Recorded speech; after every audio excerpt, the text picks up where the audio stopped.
Hello friends, KCC यानी केसरिया commission class के YouTube channel पर आपका एक बार फिर से स्वागत है। Special seat practice GK science और करंट अफेयर्स के इस सीरीज में सीरीज नंबर 53 है और 53 के पहले का सीरीज अगर आपको देखना है तो केसरिया कमीशन क्लास के यूट्यूब चैनल को सर्च करके वहां सेट नंबर डालेंगे तो आसानी से आप उसको देख सकते हैं, या इसका पीडीएफ प्राप्त अगर आपको करना है तो हमारे टेलीग्राम चैनल से जुड़ जाइएगा। हमारा टेलीग्राम चैनल का नाम है केसीसी ऑफिशियल और प्रत्येक वीडियो के डिस्क्रिप्शन में हम टेलीग्राम चैनल का लिंक दे देते हैं, वहां से डायरेक्ट हमारे टेलीग्राम चैनल से आप जुड़ सकते हैं और प्रत्येक वीडियो के पीडीएफ का आनंद वहां भी ले सकते हैं और रिलेटेड जो भी कंटेंट होता है एग्जाम को लेके या कंपटीशन डेट्स को लेके वो हम अपडेट वहां पीडीएफ वहां हम टेलीग्राम चैनल पर आपको करवा देते हैं। फ्रेंड्स, आपको बता दें कि ये सीरीज जो चल रहा है काफी इंपॉर्टेंट सीरीज जीके जीएस का सीरीज है और करंट अफेयर्स का, जो कि 68वीं बीपीएससी के पीटी के लिए, बिहार एसएससी के पीटी और मेंस दोनों के लिए, बिहार दरोगा के पीटी मेंस दोनों के लिए, रेलवे और एसएससी के एग्जाम के लिए काफी इंपॉर्टेंट सीरीज है। फ्रेंड्स, आपको 50 क्वेश्चन हम दे रहे हैं। पहले तो ये 75 क्वेश्चनों की संख्या थी, लेकिन वर्तमान समय में हमें भी 50 क्वेश्चन दे रहे हैं, जिसमें आपको 50 क्वेश्चन टॉप लेवल का क्वेश्चन दे रहे हैं और उसका जो सॉल्यूशन हम आपको कम समय में 50 क्वेश्चन का करके दे रहे हैं, वो आप अगर एक बार रिवीजन करते हैं तो आपको पता लग जाएगा कि हम किस तरीका से आपको रिवीजन करवा रहे हैं या किस तरीका से सॉल्यूशन हम आपको करके दे रहे हैं। फ्रेंड्स, एक बात का और चर्चा हम लोग करेंगे कि अगर कंपटीशन का तैयारी करते हैं तो पहली बात तो ये जान लीजिए कि ये धैर्य रखने की चीज है, धैर्य की चीज है। ऐसा नहीं कि आज तैयारी की है कल हमारा रिजल्ट होना शुरू हो जाता है। कई लड़का को तो कई साल लग जाता है रिजल्ट आने में। लेकिन फ्रेंड्स, ऐसे स्टूडेंट कुछ हैं जो मेहनत भी करते हैं और रिजल्ट नहीं भी आ पाता है, या रिजल्ट आता है लेकिन फाइनल तक नहीं पहुंच पाते। तो उसके लिए मैसेज मेरे द्वारा क्या है कि सबसे पहले फ्रेंड्स, ऐसे स्थिति में हमारे मन में एक प्रतिद्वंद पैदा होता है, हमारे मन में एक सवाल खड़ा होता है कि आखिर समाज, परिवार, रिश्ता नाता क्या कहेगा, हमारा रिजल्ट नहीं हो रहा है, हम कंपटीशन का तैयारी इतने दिन से कर रहे हैं। तो सबसे पहला चीज होता है कि हम लोग कहते हैं ना कि जब हम प्रगति करते हैं, जब हम अच्छा करने लगते हैं तो चर्चा में होते हैं, ठीक है ना। हर कोई हमसे अपेक्षा लगाए हुए बैठा है, हर किधर भी समाज में चर्चा होता है, ठीक है ना, कि फलना का क्या हुआ, ठीक है ना। अब कोई उसी में से होता है जो आपको व्यवधान पैदा करता है। हो सकता है कि बैठा के, बुला के इस तरीका से सवाल करे, हो सकता है आपको फ्रस्ट्रेट करे। तो ऐसे स्थिति में आप दूसरों की तुलना में दूसरे आपके प्रति क्या सोच रहे हैं, ये पहली बात तो आप नहीं सोचिए, वो उनका काम है, उनका काम करने दीजिए कि आपके प्रति वो क्या सोचेंगे। अब आप अगर उनके बदले में सोचने लगे कि फलना आदमी मेरे प्रति क्या सोचेगा, तो उसके बदले में आप ही सोच के आप अपना टाइम वेस्ट करेंगे, पहली बात। दूसरी बात की यह है कि दूसरों की तुलना में खुद के मन में जो प्रतिद्वंद पैदा होता है, हम अपनी असफलता को लेके खुद के मन में जो प्रतिद्वंदता पैदा होती है, लड़ाई पैदा होता है, युद्ध पैदा होता है, उस युद्ध, उस लड़ाई, उस प्रतिद्वंदता से जीत लेना ही हमारा असली जीत होता है। और उसके बाद जो होता है ना, जो खुद के मन में प्रतिद्वंदता होता है, उससे अगर हम जीत लिए तो हम एग्जाम के काफी नजदीक होते हैं और निश्चित तौर पर हमारा सफलता वहीं छुपा हुआ है। यानी कि हम अपने मन को, जो नेगेटिव पॉइंट है हमारे मन में, उसको दूर करके अगर हम अपने कंपटीशन के तैयारी पर फोकस करें और उसके पॉजिटिव सोचें, तो ही हमारा सफलता का मुख्य सूत्र होता है। दरअसल दूसरा कोई हमें फ्रस्ट्रेट नहीं करता है, हमारे मन की स्थिति ही हमें फ्रस्ट्रेट करती है और वास्तविक रूप से विजय प्राप्त करना उसी पर होता है। अगर उस पर जीत पा लिए तो निश्चित तौर पर आपका रिजल्ट कोई रोकने वाला दुनिया का कोई भी इंसान नहीं हो सकता है, चाहे तो कितना भी निगेटिव आपके प्रति क्यों ना सोच ले। आप अपने मन में उठे अपने प्रति सवालों से अगर जीत लिए तो आपको कोई नहीं हरा सकता है। तो फ्रेंड्स, इसी सुविचार के साथ हम आज का टेस्ट शुरू करते हैं। आज का टेस्ट का पहला जो क्वेश्चन है उसको देखते हैं, जो हर क्वेश्चन को हम आपके लिए इस तरीका से प्रस्तुत करते हैं, इस तरीका से लेकर आते हैं जो आपके आगामी एग्जाम के लिए, खास करके स्टेट लेवल के एग्जाम के लिए, बिहार स्टेट लेवल के एग्जाम के लिए काफी इंपॉर्टेंट होता है। पहला क्वेश्चन है फ्रेंड्स, महात्मा गांधी सेतु पुल का उद्घाटन शुरू हुआ था। 1982 ईस्वी में इसका उद्घाटन हो गया था, मई 1982 ईस्वी में, इसका ध्यान रखेंगे। और इसका उद्घाटन जो है वो तत्कालीन प्रधानमंत्री इंदिरा गांधी के द्वारा इसका उद्घाटन किया गया था। फ्रेंड्स, आप जान लीजिए कि महात्मा गांधी सेतु पुल जो है वो पटना को वैशाली से जोड़ने वाला एक ही नदी पर बनाया गया भारत का सबसे बड़ा पुल है। इस चीज को ध्यान देंगे। और इसके लंबाई की अगर यदि जो बात किया जाए तो 5,700 50 मीटर लंबा यह पुल है। क्लियर। आप ध्यान रखेंगे 1982 ईस्वी से संबंधित एक और चीज को जो हुआ था पटना में प्रसारण, जो ध्यान रखेंगे 1982 ईस्वी में ही पटना दूरदर्शन का रंगीन प्रसारण हुआ था। पटना दूरदर्शन का रंगीन प्रसारण जो है वह हुआ था 1982 ईस्वी में ही। इस चीज को आप ध्यान रखेंगे। नेक्स्ट क्वेश्चन है, हुरून इंडिया रीच लिस्ट 2022 में सबसे शीर्ष स्थान पर कौन है? तो ध्यान देंगे गौतम अडानी जो है वो हुरून इंडिया रीच लिस्ट 2022 में सबसे शीर्ष स्थान पर है, जबकि इसी में से दूसरे और तीसरे स्थान की अगर यदि जो हम बात कर लेते हैं तो ध्यान रखेंगे मुकेश अंबानी और साइरस एस पूनावाला है। दूसरे स्थान पर जो है वो मुकेश अंबानी और तीसरे स्थान पर साइरस एस पूनावाला है। अब इसी में से हुरून इंडिया रीच लिस्ट है। अब इस इंडिया को हटा के अगर हम शामिल करते हैं कि हुरून ग्लोबल मतलब वैश्विक ग्लोबल रीच लिस्ट की अगर यदि जो बात करते हैं, रीच लिस्ट 2022 की अगर यदि जो बात करते हैं तो ध्यान रखेंगे पहले स्थान पर जो है वो एलन मस्क है। एलन मस्क है जो टेस्ला और स्पेस एक्स के संस्थापक है। दूसरे स्थान पर अगर यदि जो बात किया जाए हुरून ग्लोबल रीच लिस्ट के तहत तो जो जेफ बेजोस है जो कि अमेजॉन के संस्थापक है। जबकि ध्यान रखेंगे इसमें इस लिस्ट में भारत का एकमात्र व्यक्ति जो कि 9वें स्थान पर रहे हैं, 9th स्थान पर रहे हैं, वो मुकेश अंबानी रहे हैं। मुकेश अंबानी का नाम 9वें स्थान पर भारत के पहले व्यक्ति हैं। क्लियर। अब ऐसा नहीं भारत का प्रथम व्यक्ति, लेकिन भारत इस 2022 में भारत के एकमात्र व्यक्ति जो कि 9वें स्थान पर हुरून ग्लोबल रीच लिस्ट में आया है, मुकेश अंबानी का नाम। क्लियर। अब इसी में अगर यदि जो पूछता है आपसे कि इसका आमदनी जो है, आमदनी के लिहाज से गौतम अडानी का वो प्रतिदिन 1612 करोड़ रुपया की आमदनी प्रतिदिन करते हैं। प्रतिदिन 1612 करोड़ की कमाई करके पहले स्थान पर रहे हैं। क्लियर। नेक्स्ट क्वेश्चन है, भारत का सबसे बड़ा बाघ अभ्यारण्य निम्नलिखित में से कौन है? फ्रेंड्स, हम आपको जो सॉल्यूशन करके दे रहे हैं वो सॉल्यूशन निश्चित तौर पर टिपिकल क्वेश्चन का हम करके देते हैं, और ऐसे कम समय में आपको सॉल्यूशन करके इतना खूबसूरत से, अगर इसको आप रिवीजन के तौर पर भी अगर देखते हैं तो आपको एक अच्छा खासा कलेक्शन क्वेश्चन का और रिवीजन का हो जाएगा, जो कि आगामी एग्जाम के लिए बहुत ही इंपॉर्टेंट क्वेश्चन है। तो आप इसको देखने का प्रयास कीजिएगा। अगर आपको अच्छा लगता है, देखते हैं, अगर अच्छा लगता है तो लाइक जरूर कीजिएगा। आपके द्वारा यही हमारा पारितोषित किया गया अवार्ड होगा जो आप लाइक करेंगे, और इसको शेयर भी कर दिया कीजिएगा ताकि दूसरे स्टूडेंट को भी इसका लाभ पहुंच सके। तो भारत का सबसे बड़ा बाघ अभ्यारण्य जो है वो नागार्जुन सागर वन्यजीव अभ्यारण्य जो है वो भारत का सबसे बड़ा बाघ अभ्यारण्य है। इसका क्षेत्रफल की अगर यदि जो बात किया जाए फ्रेंड्स, इसके क्षेत्रफल की अगर यदि जो बात किया जाए तो 3568 वर्ग किलोमीटर इसका कुल क्षेत्रफल है। और बात किया जाए तो यह भारत के 2 राज्य, एक तो आंध्र प्रदेश और तेलंगाना दोनों राज्य के 5 जिला में फैला हुआ यह भारत का वन्य जीव अभ्यारण्य है। क्लियर। एक चीज और ध्यान देंगे कि नागार्जुन सागर ये वन्य जीव अभ्यारण्य जो है वो किस नदी पर स्थित है? तो कृष्णा नदी पर स्थित यह वन्य जीव अभ्यारण्य है। इसकी स्थापना की बात किया जाए तो इसकी स्थापना 1978 ईस्वी में किया गया था। किसके तहत? तो यह Nagarjuna Sagar tiger reserve NSTR के रूप में किया गया था। NSTR यानी नागार्जुन सागर टाइगर रिजर्व के रूप में इसकी स्थापना किया गया था। बाद में इसका नाम बदलकर 1992 ईस्वी में राजीव गांधी वन्य जीव अभ्यारण्य कर दिया गया।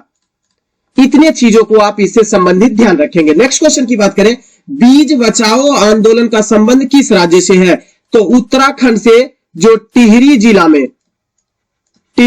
में शुरू किया गया है। बीज बचाओ आंदोलन की शुरुआत टिहरी जिला में उत्तराखंड में शुरुआत किया गया है। और यह ध्यान रखेंगे एक प्रकार का किसान आंदोलन है। जाहिर सी बात है बीज बचाओ है तो किसान आंदोलन है। यह एक किसान आंदोलन है जिसकी शुरुआत की बात किया जाए तो 1980 ईस्वी में इस सीरीज की शुरुआत हुई थी बीज बचाओ आंदोलन की शुरुआत। क्लियर? यह किसके नेतृत्व में वर्तमान समय में भी चल रहा है? तो विजय जरधारी के नेतृत्व में। तो इसको नेतृत्वकर्ता भी ध्यान रखेंगे। नेतृत्वकर्ता किसके नेतृत्व में? तो विजय जरधारी के नेतृत्व में इस आंदोलन का अभी भी आयोजन किया जा रहा है। नेक्स्ट क्वेश्चन है, इनमें से कौन सी टिप्पणी प्राकृतिक वनस्पति जात और प्राणी जात के ह्रास का प्रमुख कारण नहीं है? कौन है जो प्राकृतिक वनस्पति और प्राणी जात का ह्रास नहीं करता है, यानी नुकसान नहीं पहुंचाता है? तो कृषि का प्रसार जो है ये तो पहुंचा रहा है। कृषि का प्रसार जैसे जैसे बढ़ रहा है, जैसे जैसे कृषि क्षेत्र बढ़ रहा है, वैसे वैसे आपका वन का उन्मूलन होते जा रहा है। प्राणी जात उससे खराब हो रहे हैं, प्राणी जात मर रहे हैं रोज, उनको आवास की कमी हो रही है। तो ये कृषि प्रसार के कारण हो रहा है। दूसरा है बृहत स्तरीय विकास परियोजनाएं। अब सड़क का निर्माण हम लोग कर रहे हैं, भवन इमारत के लिए हम लोग को जमीन चाहिए, तो क्या कर रहे हैं? जंगल को काट दे रहे हैं। तो इससे भी प्राकृतिक वनस्पति जात और प्राणी जात का ह्रास हो रहा है। तो ये भी कारण बना हुआ है। क्लियर?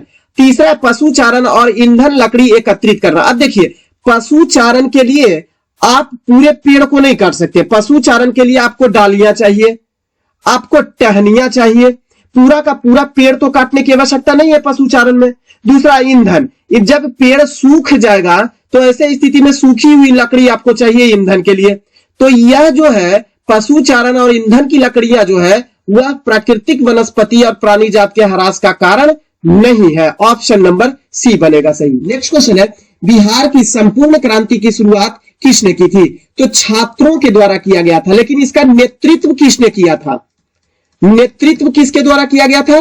तो जेपी नारायण, जयप्रकाश नारायण के द्वारा इस संपूर्ण क्रांति का नेतृत्व किया गया था। कब इसका नेतृत्व किया गया था? तो 1974 ईस्वी में पटना के गांधी मैदान में किया गया था। गांधी मैदान में घोषणा किया गया था संपूर्ण क्रांति का। किस लिए? यह एक राजनैतिक क्रांति था, राजनैतिक आंदोलन था। इंदिरा गांधी की सरकार को हटाने के लिए, संपूर्ण पूरी तरीका से जड़ से हटाने के लिए जयप्रकाश नारायण के द्वारा संपूर्ण क्रांति का आह्वान किया गया था पटना के गांधी मैदान में 1974 ईस्वी में। जिसमें से जयप्रकाश नारायण का मुख्य रूप से इसमें नारा क्या था? गांधी मैदान में पटना में मुख्य नारा था, जात पात तोड़ दो, तिलक दहेज छोड़ दो, समाज के प्रवाह को नई दिशा में मोड़ दो। यही क्रांति के साथ जयप्रकाश नारायण जो है वो भारत के क्रांतिकारी के रूप में जाने गए। और ऐसा नहीं कि यह पहला क्रांति था जयप्रकाश नारायण का, इसके पहले 1942 ईस्वी में भी इन्होंने नेपाल के जंगल में, राजविलास के जंगल में इन्होंने क्रांति का नेतृत्व, भारत छोड़ो आंदोलन को भूमिगत रूप से क्रांति का नेतृत्व भी किया था। तो जयप्रकाश नारायण 1974 ईस्वी में पटना के गांधी मैदान में संपूर्ण क्रांति का आह्वान किया था। इसमें इनका कहना था कि जब तक समाज के हर निम्न वर्ग नीचे वर्ग के लोग जब तक उच्च से उच्च पायदान पर नहीं चढ़ जाते, उच्च पदों पर नहीं चले जाते हैं, तब तक यह संपूर्ण क्रांति जारी रहेगी। छात्रों के द्वारा शुरू किया गया, लेकिन नेतृत्व किया जयप्रकाश नारायण के द्वारा। क्लियर? नेक्स्ट क्वेश्चन है, ज्ञानपीठ पुरस्कार पाने वाली प्रथम भारतीय महिला कौन थी? अब प्रथम भारतीय महिला की बात किया गया है, तो आशा पूर्णा देवी को प्रथम ज्ञानपीठ पुरस्कार जो है महिला के रूप में प्रथम ज्ञानपीठ पुरस्कार आशा पूर्णा देवी को प्रदान किया गया था। और कब किया गया था? तो 1976 ईस्वी में इन्हें प्रदान किया गया था। किस पुस्तक के लिए, यानी किस काव्य ग्रंथ की रचना के लिए? अब ध्यान देंगे, ज्ञानपीठ पुरस्कार जो है वो भारत के संविधान के 22वीं अनुसूची में, भारत के 8वीं अनुसूची में 22 भाषाओं का जो उल्लेख किया गया, वो किसी भी भाषा में साहित्य के क्षेत्र में ज्ञानपीठ पुरस्कार भारत सरकार के द्वारा दिया जाता है। इस चीज का ध्यान देंगे, जो कि भारतीय ज्ञानपीठ न्यास के द्वारा प्रदान किया गया था, किया जाता है। और इसकी शुरुआत जो है 1965 ईस्वी में किया गया था, यह भी आप ध्यान रखेंगे। और पहला ज्ञानपीठ पुरस्कार जो प्राप्त करता थे वो जी शंकर कुरूप को दिया गया था। जी शंकर कुरूप को प्रदान किया गया था पहला ज्ञानपीठ पुरस्कार। इनकी किस काव्य रचना के लिए? तो यह भी ध्यान देंगे, ओडा कुजाई के लिए।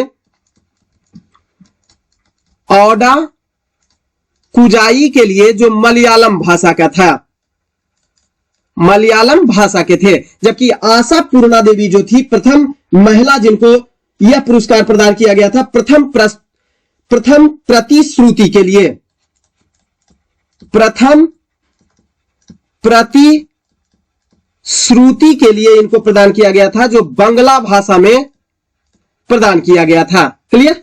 नेक्स्ट क्वेश्चन है, केंद्रीय यांत्रिक इंजीनियरिंग अनुसंधान संस्थान कहां स्थित है? ध्यान देंगे, यह पश्चिम बंगाल के दुर्गापुर में स्थित है, जिसकी स्थापना की अगर यदि बात किया जाए तो 1958 ईस्वी में किया गया था। नेक्स्ट क्वेश्चन है, श्वेत प्रकाश को नली में कैसे पैदा करते हैं? तो तंतु को गर्म करके श्वेत प्रकाश को नलिका में पैदा किया जाता है, और इस नलिका में आर्गन गैस और पारे का वाष्प होता है। इस नलिका में आर्गन गैस प्लस पारा वाष्प होता है, पारा वाष्प होता है, जिसका प्रयोग विद्युत विसर्जन उत्पन्न करने हेतु किया जाता है। क्लियर। और उस तंतु को गर्म करके ही श्वेत प्रकाश पैदा होता है। नेक्स्ट क्वेश्चन है, खाने का नमक जो NaCl होता है निम्नलिखित में से किससे बनता है? अब ध्यान देंगे, NaCl का pH मान जो होता है ना, वो ध्यान रखेंगे तो 7 होता है। क्लियर। अब ध्यान रखेंगे, यह एक मजबूत अम्ल भी होता है और मजबूत क्षार भी होता है NaCl। इसे ध्यान रखेंगे तो यह टेबल साल्ट, इसे टेबल साल्ट के नाम से भी जाना जाता है। नेक्स्ट क्वेश्चन है, सिगरेट लाइटर में कौन सी गैस प्रयुक्त होती है? ब्यूटेन गैस का प्रयोग सिगरेट लाइटर में प्रयोग किया जाता है। नेक्स्ट क्वेश्चन है, साबुन ग्रीज को किस विधि से अलग किया जाता है? तो पाइसीकरण विधि के द्वारा इसे अलग कर दिया जाता है। पाइसीकरण क्या होता है? तो पाइसीकरण जो होता है वो ध्रुवीय समूह वाला एक मुक्त लंबी श्रृंखला का एक यौगिक होता है, जिसे पाइसीकरण कहा जाता है। नेक्स्ट क्वेश्चन है, एक हाइड्रोकार्बन जिसमें कार्बन के 2 परमाणु द्विबंध द्वारा जुड़े हुए होते हैं, उसे क्या कहा जाता है? तो ध्यान रखेंगे, उसे एल्कीन के नाम से जाना जाता है। एल्केन जो होता है वो एकल बंध वाला होता है। जब कार्बन परमाणु आपस में एकल बंध के द्वारा जुड़ा हुआ होता है तो उसे एल्केन कहा जाता है। एकल बंध होता है कार्बन के बीच, एकल बंध होता है उसे एल्केन कहा जाता है, जबकि द्विबंध जो होता है उसे कहा जाता है एल्कीन, ऑप्शन नंबर बी में। जबकि एल्काइन जो होता है वो द्विबंध और त्रिबंध भी जुड़ा हुआ होता है, त्रिबंध वाला जुड़ा हुआ होता है, उसे एल्काइन के नाम से जाना जाता है। तो ध्यान देंगे, कार्बन के बीच द्विबंध या त्रिबंध, केवल त्रिबंध, कार्बन के बीच त्रिबंध होता है, उसे कहा जाता है एल्काइन। क्लियर। नेक्स्ट क्वेश्चन है, भिखारी ठाकुर पुरस्कार किस क्षेत्र में प्रदान किया गया है? तो भिखारी ठाकुर पुरस्कार भोजपुरी भाषा में लिखित क्षेत्र में प्रदान किया जाता है। भिखारी ठाकुर को भोजपुरी का शेक्सपियर कहा जाता है।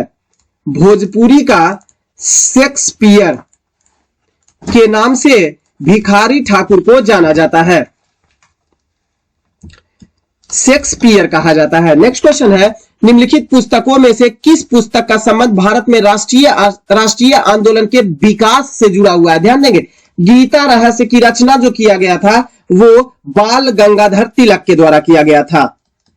बाल गंगाधर तिलक, डायरेक्ट लिखेंगे बीजी तिलक, बीजी तिलक के द्वारा किया गया था। गीतांजलि के लेखक रविंद्रनाथ टैगोर, जबकि सत्यार्थ प्रकाश स्वामी दयानंद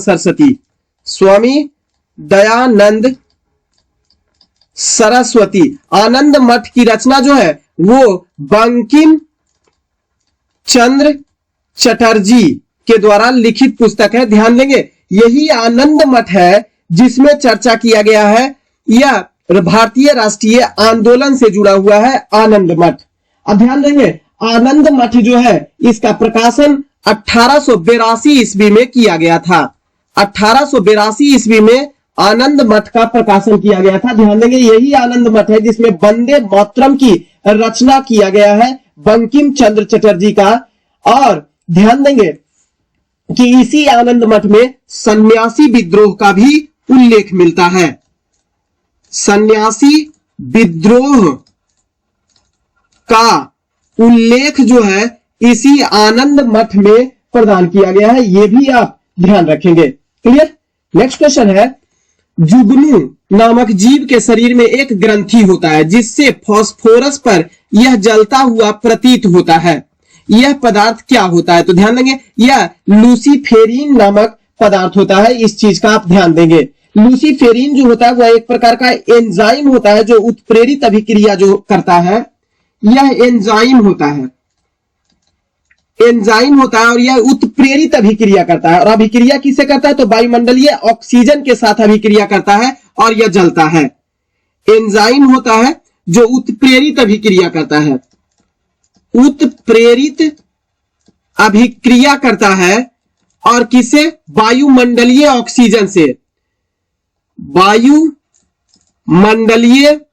ऑक्सीजन से अभिक्रिया करता है और यह जलता हुआ प्रतीत होता है। आप इस बात का ध्यान रखेंगे, यह लूसीफेरिन जो होता है वो जलता हुआ जो प्रतीत होता है एंजाइम, वह अन्य भी जीवों में पाया जाता है, जैसे फॉक्सफायर नामक कवक जो होता है उसमें भी पाया जाता है। यह लूसीफेरिन, ध्यान देंगे, फॉक्सफायर कवक में भी यह पाया जाता है। ध्यान देंगे, बर्गुलिन नामक गहरे समुद्री मछली में भी पाया जाता है, बर्गुलिन मछली में भी यह पाया जाता है। इसके अलावा बायोलुमिनेंट जीवाणु में भी पाया जाता है, बायोलुमिनेंट जो एक जीवाणु होता है इसमें भी यह पाया जाता है। इसके अलावा कुछ स्नेल में भी पाया जाता है, स्नेल में भी यह पाया जाता है, जिसके कारण चमकता हुआ प्रतीत होता है। नेक्स्ट क्वेश्चन है, सूची 1 को सूची 2 के साथ मिलान करना है। एक तरफ आविष्कार दिया हुआ है, दूसरा तरफ आविष्कारकर्ता दिया हुआ है। ध्यान दीजिएगा, इसमें आपका बनता है किण्वन जो होता है, इसकी खोज लुईस पास्चर नामक विद्वान के द्वारा किण्वन की खोज किया गया था, फर्मेंटेशन की खोज किया गया था। पेनिसिलिन की खोज एलेक्जेंडर फ्लेमिंग नामक विद्वान के द्वारा किया गया था। क्लियर। अब यह भी ध्यान देंगे, इसकी खोज कब से कब की गई थी? तो लुईस पास्चर ने किण्वन की खोज जो की थी 1857 ईस्वी में किया था, 1857। एलेक्जेंडर फ्लेमिंग ने पेनिसिलिन की खोज जो किया था वो 1928 ईस्वी में किया था, जबकि चेचक के टीके की खोज जो है वह चेचक के टीके की खोज एडवर्ड जेनर नामक विद्वान के द्वारा किया गया था 1798 ईस्वी में, 1798 ईस्वी में। और बेसिलस एंथ्रेसिस की खोज रॉबर्ट कोच नामक विद्वान के द्वारा 1876 ईस्वी में किया गया था। तो ऑप्शन बनता है 3, 4, 2, 1, ऑप्शन नंबर 1। नेक्स्ट क्वेश्चन है, भारत छोड़ो आंदोलन कब प्रारंभ हुआ था? 9 अगस्त 1942 ईस्वी को भारत छोड़ो आंदोलन की शुरुआत कर दिया गया था। क्लियर। हालांकि इसकी घोषणा जो है वो 8 अगस्त 1942 ईस्वी को ही महात्मा गांधी के द्वारा बॉम्बे के ग्वालियर टैंक में किया गया था। घोषणा की अगर यदि जो बात किया जाएगा, बड़ा इंपॉर्टेंट है, घोषणा की अगर यदि जो बात किया जाएगा तो 8 अगस्त 1942 ईस्वी को बॉम्बे में ग्वालियर टैंक मैदान में किया गया था महात्मा गांधी के द्वारा, एम.के. गांधी के द्वारा इसकी घोषणा किया गया था। क्लियर। और इसे 9 अगस्त 1942 ईस्वी में शुरू कर दिया गया था वर्धा में। क्लियर। तो 9 अगस्त 1942 ईस्वी में इसका प्रारंभ कर दिया गया था और उसी 9 अगस्त के मध्य रात्रि में 12 बजे ऑपरेशन जीरो आवर, इसी भारत छोड़ो आंदोलन से संबंधित है। Operation zero hour, operation zero hour का संबंध जो है वो भारत छोड़ो आंदोलन से है। 12 बजे रात्रि में ही जारी कर दिया गया था अंग्रेजों के द्वारा और बड़े नेताओं को गिरफ्तार कर लिया गया था। अतः भारत छोड़ो आंदोलन को नेतृत्व विहीन आंदोलन भी कहा जाता है। नेतृत्व विहीन आंदोलन की संज्ञा जो है वो भारत छोड़ो आंदोलन को दिया जाता है। क्लियर। हालांकि भूमिगत रूप से जयप्रकाश नारायण के द्वारा इस भारत छोड़ो आंदोलन को चलाया गया था और अन्य नेताओं के द्वारा चलाया गया था। नेक्स्ट क्वेश्चन की बात करें, माई डियर बापू किसके द्वारा लिखित पुस्तक है? तो ध्यान देंगे, महात्मा गांधी के परपोते जो गोपाल कृष्ण गांधी हैं, इनके द्वारा माई डियर बापू लिखा गया है। क्लियर। नेक्स्ट क्वेश्चन की बात करेंगे। अच्छा, एक चीज और, रामचंद्र गुहा के द्वारा महात्मा गांधी पर एक पुस्तक लिखा गया है जो इंडिया आफ्टर गांधी, खूब क्वेश्चन पूछता है, इंडिया आफ्टर गांधी नामक पुस्तक की रचना रामचंद्र गुहा के द्वारा किया गया है। नेक्स्ट क्वेश्चन है, the sea of innocence, innocence यानी मासूमियत का सागर, हिंदी में कहेंगे तो कभी कभी पूछ देता है मासूमियत का सागर। तो द सी ऑफ इनोसेंस किसके द्वारा लिखी गई पुस्तक है? ध्यान देंगे, किश्वर देसाई के द्वारा लिखी गई पुस्तक है मासूमियत का सागर। क्लियर? अब ध्यान देंगे, यह witness the night origin of love इनकी अन्य रचनाओं में से शामिल है। किश्वर देसाई की अन्य रचनाओं में से witness the night, witness the night, इसके अलावा भी ध्यान रखेंगे तो origin of love, origin of love नामक पुस्तक की भी रचना किश्वर देसाई ने की। नेक्स्ट क्वेश्चन है, निम्नलिखित कथनों में से कौन सा कथन आपका सही है? तो ध्यान देंगे, मौलिक अधिकार के बारे में बात किया है तो सब में जोड़ देंगे ऑप्शन में। मौलिक अधिकार, मौलिक अधिकार नागरिकों के विरुद्ध राज्य के दावे हैं? नहीं, मौलिक अधिकार वे विशेषाधिकार हैं जो किसी राज्य के संविधान में समाविष्ट किया गया है। क्या मौलिक अधिकार राज्य के संविधान में है? नहीं, भारत में तो राज्य का अपना कोई संविधान है ही नहीं, तो ये बात तो ऐसे ही गलती है।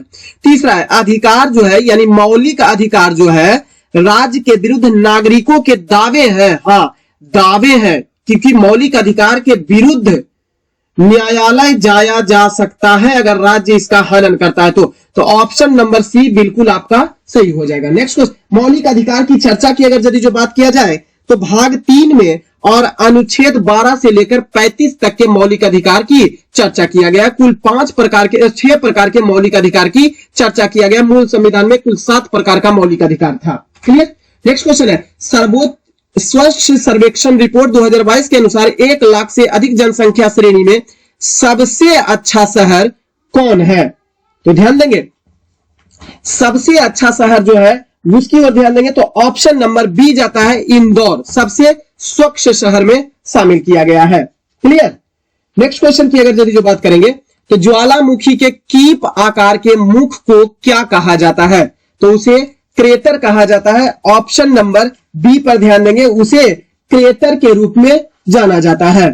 ठीक है, और भी कुछ आंकड़ा अगर यदि जो इसका देख लेंगे तो इस क्रेटर को बीवर के नाम से भी जाना जाता है। तो कहीं क्वेश्चन आपको पूछ देगा कि इसी क्रेटर को वीवर या क्रेटर को अन्य और किस नाम से जाना जाता है? ध्यान देंगे, इसे बीवर के नाम से भी जाना जाता है, इसे बीवर के नाम से भी जाना जाता है। ध्यान दीजिएगा, क्रेटर संरचना में जब जल भर जाता है ना, यह जब संरचना जब नीचे का लावा जब धरातल पर आना शुरू हो जाता है तो इसे ज्वालामुखी का उद्गार कहा जाता है।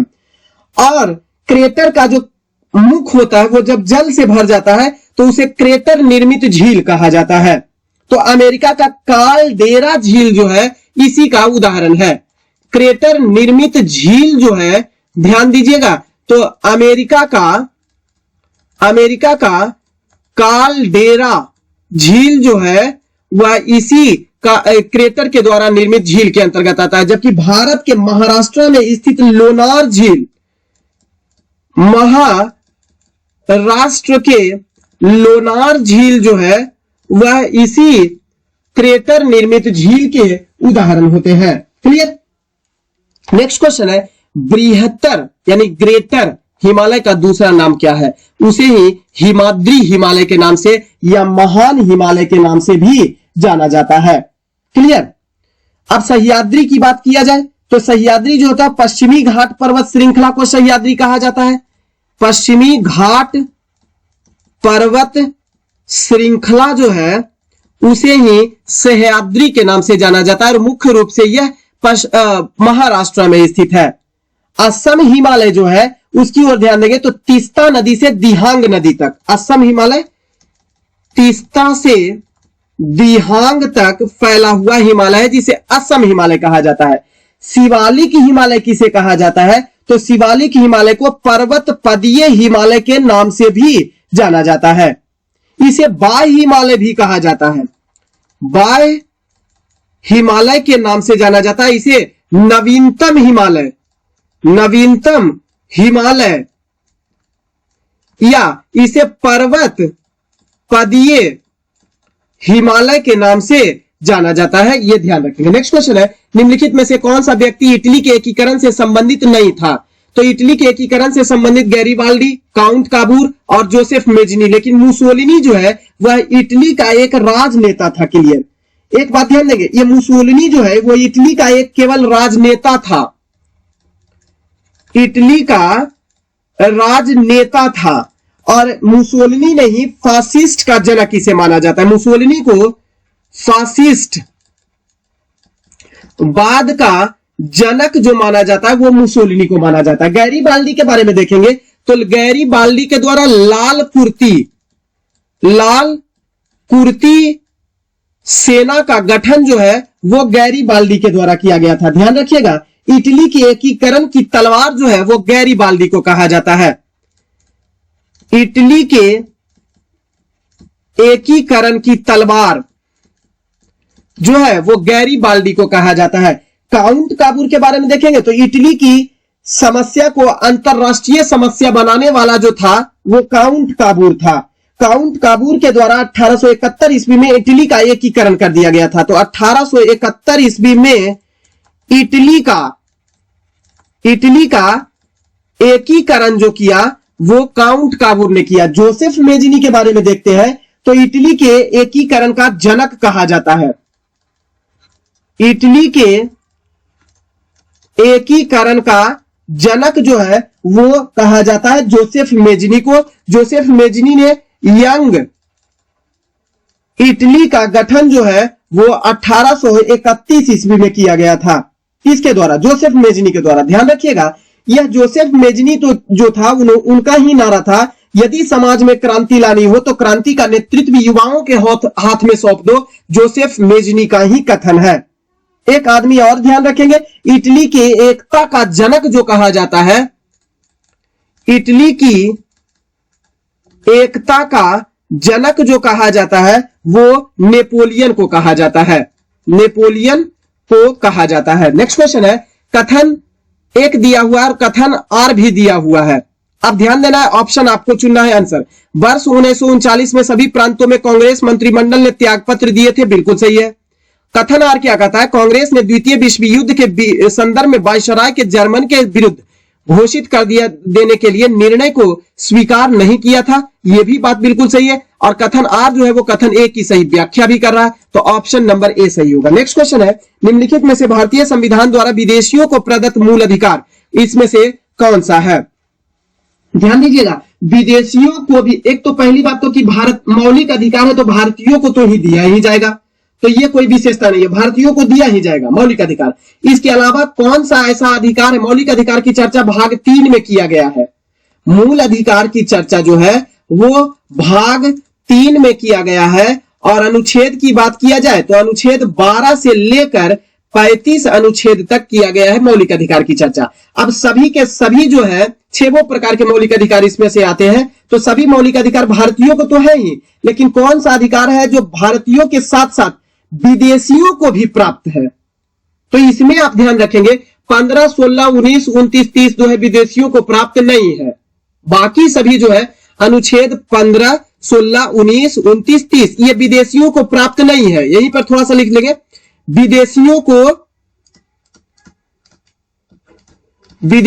को नहीं दिया गया है ये मूल अधिकार। तो इसको छोड़कर बाकी जो भी ऑप्शन में आपका होगा वो विदेशियों को भी दिया गया है। तो ऑप्शन में आपका बनता है 14, 20, 21, 21 का क और 22 अनुच्छेद में विदेशियों को भी मौलिक अधिकार है। नेक्स्ट क्वेश्चन है, निम्नलिखित राज्यों में से उनके गठन वर्ष के अनुसार बढ़ते हुए क्रम में आपको सजाना है। तो ध्यान दीजिएगा, गुजरात का गठन जो हुआ था, इसमें पहले ऑप्शन मिला लेंगे। गुजरात पहले हुआ था, गुजरात, नागालैंड, हिमाचल प्रदेश और सिक्किम। तो गुजरात, नागालैंड, हिमाचल प्रदेश और सिक्किम।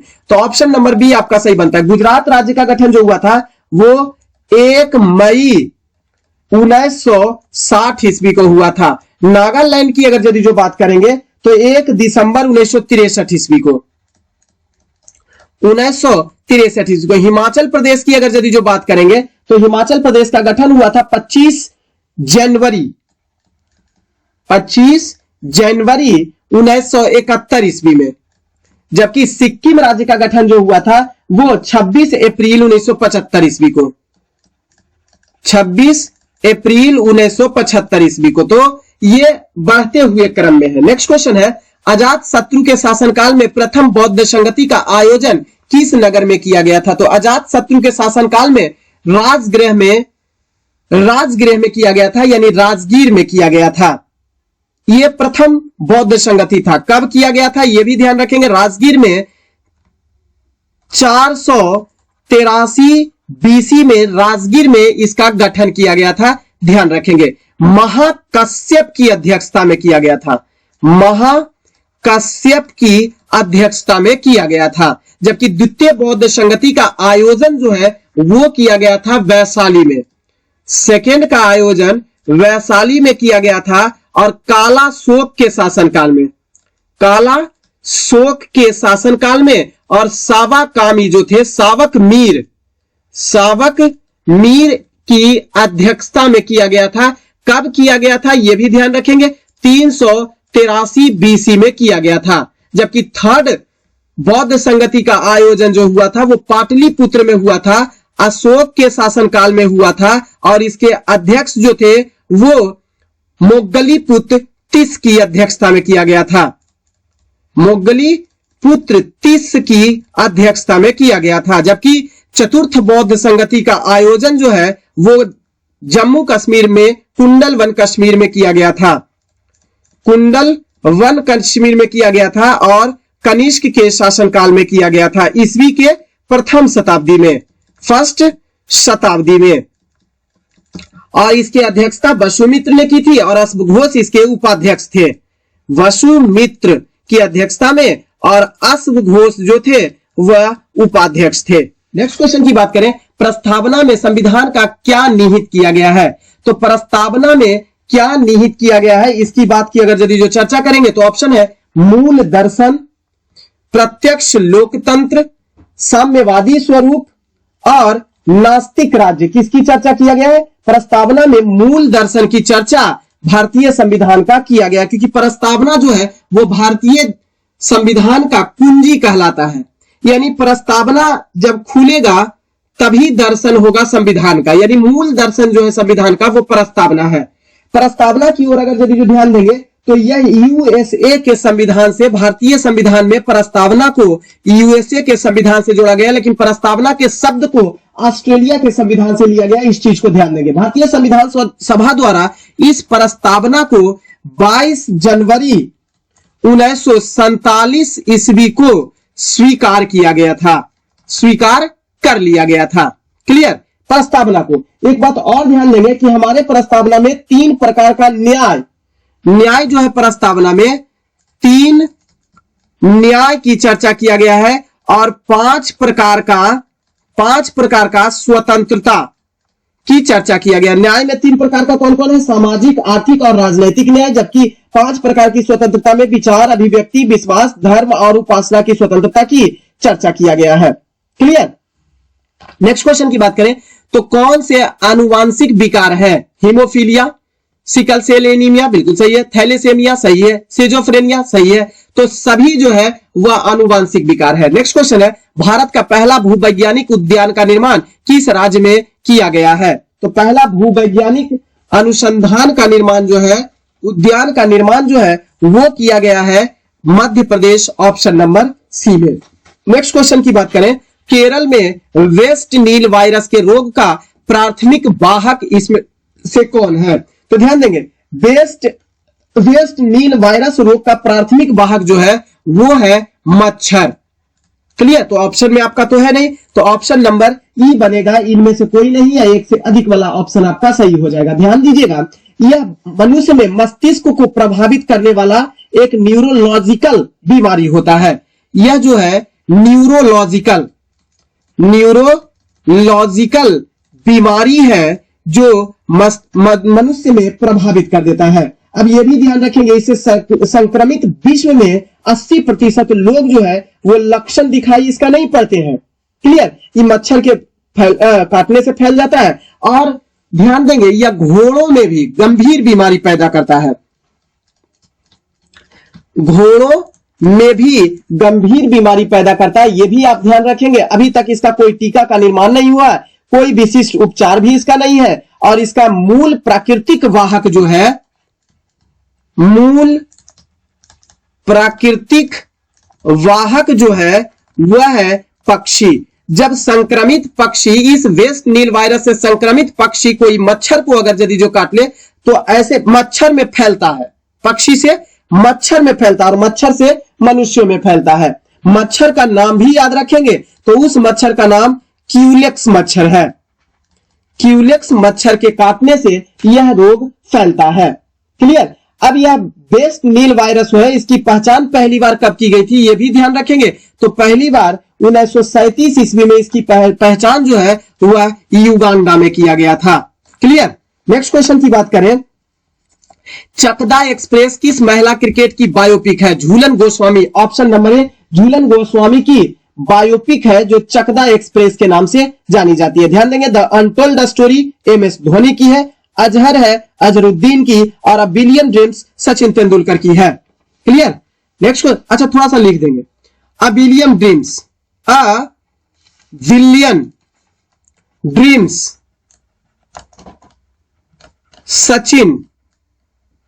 सचिन की याद रखेंगे। इसके अलावा अजहर याद रखेंगे, अजहरुद्दीन की बायोपिक है। इसके अलावा द अनटोल्ड स्टोरी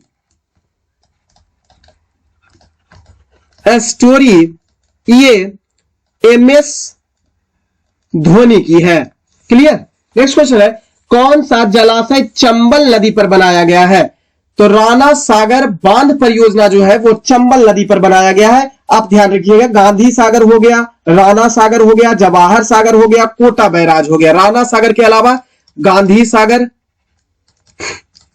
सागर, इसके अलावा जवाहर सागर, इसके अलावा कोटा बैराज, जवाहर सागर के अलावा कोटा बैराज, ये चारों के चारों जो है वो चंबल नदी पर बनाया गया है। ध्यान देंगे, चंबल नदी जो है वो जानाबाद पहाड़ी से निकलती है। इसका उद्गम स्थल जो है वो जानाबाद पहाड़ी। अब यह महू जिले में, मध्य प्रदेश के महू जिले में, MP के महू जिले में कौन सा पहाड़ी? तो आप याद रखेंगे जानाबाद पहाड़ी से निकलती है। इसका प्राचीन नाम चरमबाती है, नाम जो है वो चरमबाती है, चरमबाती। क्लियर। नेक्स्ट क्वेश्चन है, विधान परिषद के लिए चुनाव लड़ने के इच्छुक व्यक्ति की न्यूनतम आयु कितनी होनी चाहिए? 35 वर्ष होनी चाहिए। विधान परिषद की चर्चा भारतीय संविधान के अनुच्छेद 169 में किया गया है। विधान पर, अच्छा 35 वर्ष मरवा दिए, 30 वर्ष होनी चाहिए। जिस तरीका से केंद्र में राज्यसभा होता है, ठीक उसी प्रकार से प्रत्येक राज्य में जो जहां की विधान मंडल चाहे तो अनुच्छेद 169 के तहत विधान परिषद का गठन किया जा सकता है। विधान परिषद को उच्च सदन के नाम से भी जाना जाता है, वृद्धों का सदन भी कहा जाता है विधान परिषद को, जिसकी चर्चा 169 में किया गया है। अभी तक भारत में 5 ऐसे राज्य हैं जहां द्विसदनात्मक विधानमंडल है, यानी विधानसभा भी है और विधान परिषद है। उसमें से अपना बिहार है, उत्तर प्रदेश है, महाराष्ट्र है, कर्नाटक है, तेलंगाना है और आंध्र प्रदेश है। 6 राज्य हैं जहां पर विधान सभा के साथ साथ विधान परिषद भी है। नेक्स्ट क्वेश्चन है, पहला नोबेल पुरस्कार किस वर्ष प्रदान किया गया था? तो 1901 ईस्वी में पहला नोबेल पुरस्कार प्रदान किया गया था। इस चीज को आप ध्यान रखिएगा। क्लियर। खबरों में रहा वर्चुअल वाटर क्या है? तो वर्चुअल वाटर जो है वो खाद्य और गैर खाद्य वस्तुओं और सेवाओं के उत्पादन एवं व्यापार में शामिल पानी होता है, जिसे वर्चुअल वाटर के नाम से भी जाना जाता है। क्लियर। और ये पूरे जीवन चक्र में इसका उपयोग किया जाता है। नेक्स्ट क्वेश्चन है, वन स्कूल वन IAS योजना एक प्रकार का योजना है। वन स्कूल वन IAS योजना यह केरल राज्य सरकार की एक योजना है जो 16 जनवरी 2021 को लागू किया गया था। 16 जनवरी 1921 को वहां के राज्यपाल आरिफ मोहम्मद खान, किसके द्वारा? राज्यपाल आरिफ मोहम्मद खान के द्वारा इसे जारी किया गया था, लागू किया गया था। क्लियर? नेक्स्ट क्वेश्चन है, विश्व बाल श्रम निषेध दिवस कब मनाया जाता है? विश्व बाल श्रम निषेध दिवस जो है वो 12 जून को मनाया जाता है। ऑप्शन नंबर बी में आपका दिया हुआ है, ध्यान रखिएगा। इसके अलावा 17 जून को सूखा व मरुस्थलीय नियंत्रण दिवस, सूखा व मरुस्थलीय नियंत्रण दिवस के रूप में मनाया जाता है। ध्यान रखिएगा 15 जून को जो मनाया जाता है वो विश्व बुजुर्ग दुर्व्यवहार दिवस, विश्व बुजुर्ग दुर्व्यवहार दिवस के रूप में मनाया जाता है। नेक्स्ट क्वेश्चन है, कपड़े साफ करने में प्रयोग होने वाला डिटर्जेंट निम्नलिखित में से क्या होता है? तो कपड़े साफ करने वाला डिटर्जेंट में से निम्नलिखित में से क्या होगा? ध्यान दीजिएगा। ऑप्शन 4 है कार्बोनेट है, बाइकार्बोनेट, बिस्मथ है और सल्फोनेट है। तो ऑप्शन नंबर डी सल्फोनेट जो है वो कपड़े के धोने के लिए या कपड़े को साफ करने के लिए इस्तेमाल किया जाता है। नेक्स्ट क्वेश्चन है, किस क्षेत्र में धरातलीय और भौम जल का उपयोग सर्वाधिक होता है? तो कृषि के क्षेत्र में धरातलीय पानी और भूमिगत जल का इस्तेमाल जो होता है वो सर्वाधिक किया जाता है। और ध्यान देंगे इसमें जो है धरातलीय जल का पानी जो होता है उसका इस्तेमाल कृषि में, धरातलीय जल का इस्तेमाल जो होता है 89% जल का यूज होता है, जबकि भौम जल की बात किया जाए तो यह 92% जल का प्रयोग भौम जल का कृषि में किया जाता है। नेक्स्ट क्वेश्चन है, भारतीय मानक समय ग्रीनविच से कितना आगे है? तो 5.5 घंटा आगे है, यानी कहेंगे 5 घंटा 30 मिनट आगे है, क्योंकि भारत जो है वो प्रधान मध्याह्न रेखा से 82.5 डिग्री पूर्वी देशांतर पर स्थित है। नेक्स्ट क्वेश्चन है, सिंधु नदी तंत्र में शामिल नदियों का उत्तर से दक्षिण का ओर जो क्रम है वो आपको दर्शाना है। तो झेलम है, उसके बाद चिनाब, उसके बाद रावी, उसके बाद सतलज है। Option number C. Next question की बात करें, एक विकास खंड पर पंचायत समिति होती है, क्या होती है? तो परामर्शदात्री समिति के रूप में काम करती है। ऑप्शन नंबर बी होता है। क्लियर? ऑप्शन नंबर सी, परामर्शदात्री समिति के रूप में पंचायत समिति कार्य करता है। ये पंचायती राज व्यवस्था का सबसे ऊपर का समिति होता है, ग्राम पंचायत, पंचायत समिति और जिला परिषद ये मध्य का होता है, मध्य समिति कहलाता है। क्लियर? ग्राम पंचायत, पंचायत समिति और जिला परिषद सबसे ऊंचले स्थान पर, जबकि मध्य स्थान पर पंचायत समिति और ग्राम पंचायत जो होता है वो सबसे निम्न स्थान पर। नेक्स्ट क्वेश्चन है, राज्य सरकारों का संवैधानिक प्रमुख कौन होता है? तो राज्य सरकार का संवैधानिक प्रमुख जो होता है वो राज्यपाल होता है, जिसकी चर्चा भारतीय संविधान के भाग 6 में किया गया है। क्लियर? नेक्स्ट क्वेश्चन की बात करें तो पिछड़ी जाति आयोग के प्रथम सभापति कौन थे? तो प्रथम सभापति जो थे वो काका साहब कालेलकर थे। ऑप्शन नंबर बी है। 1953 ईस्वी में स्थापित किया गया था प्रथम पिछड़ी जाति आयोग। 1953, इस पहले भी चर्चा कर चुके हैं। 1953 ईस्वी में स्थापित प्रथम पिछड़ा वर्ग आयोग के जो अध्यक्ष थे वो काका कालेलकर थे। इनका वास्तविक नाम भी कभी कभी पूछ देता है, तो दत्तात्रेय बालकृष्ण कालेलकर, दत्तात्रेय बालकृष्ण